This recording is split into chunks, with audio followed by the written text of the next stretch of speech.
another question. When you think about Canada the way it is now, like Murphy told me, for example, that he conceptualizes Canada. He sees, well, we're a regional country. There's the Atlantic provinces, there's Ontario, there's Quebec, there's the western provinces. BC is its own place. There's the north.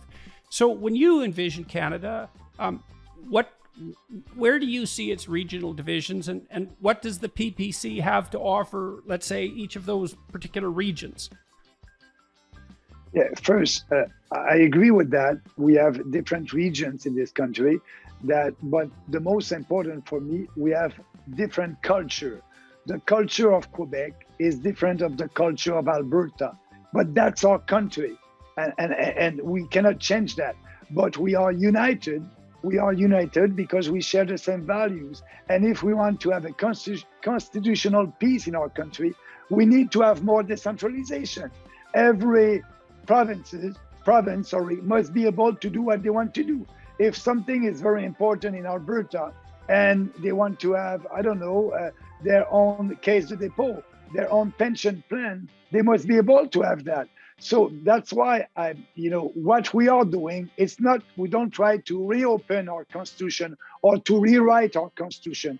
We just want the federal government to respect the constitution. And by doing that, that will give more autonomy to provinces, and you will have a constitutional peace in this country. And yes, it's beautiful that we have different culture in this country, and we are unique in the world with that. So we are Canadian, and that's part of our identity as Canadians. So what do you think it is that unites us across those regions, as far as you're concerned? What is it this, so Trudeau said, well, we're the first post-nation nation in some sense. We don't have a central culture. You don't agree with that, obviously. What do you think it is that unites us across those fairly pervasive regional differences? It's our history, our culture that is different in different regions.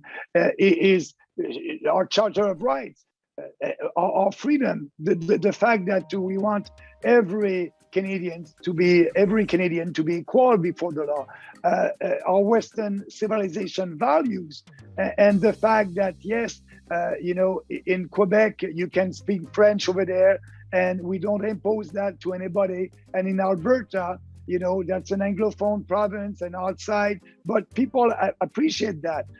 But they don't want anything being imposed by the federal government. So let provinces do what they want to do. But our country is not the country that Justin Trudeau wants to build. A country more divisive, and for him, you are not Canadian. If you are a Canadian from China, he will, and O'Toole will do the same thing. He will call you a Chinese Canadian or a Pakistanis Canadian.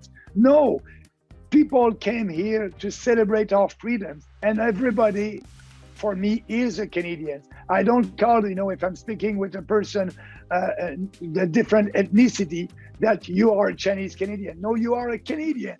And these people came in here to celebrate and to become Canadians. So that divisive politics, that identity politics is killing our country. And we want to stop that and having policies that will look at everybody as a Canadians and not try to do that pandering to a region or pandering to an ethnicity like the traditional politicians are doing right now. So if Canadians vote for you on Monday, elections on Monday, what's their reward for doing that? We can return to that to some degree.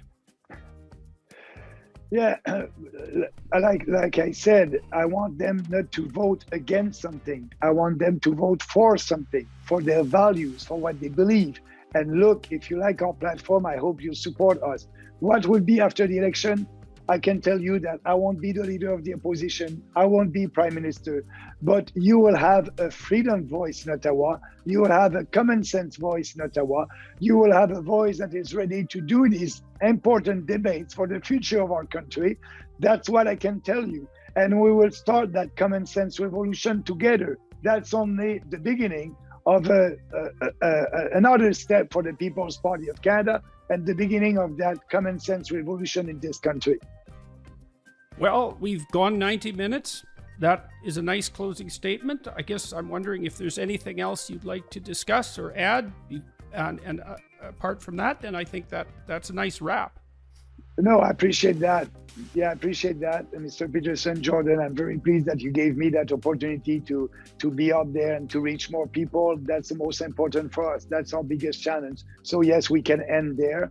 And yeah, well, it'll be interesting. Be interesting to see how people respond to this, because I'm hoping that this kind of discussion can become a model for a different kind of political dialogue in the future, and one that's not mediated so much by media handlers and appearance and all of that, but that's predicated on straight, blunt, somewhat complicated talk. And I guess we'll see how that works. We'll launch this as soon as we possibly can.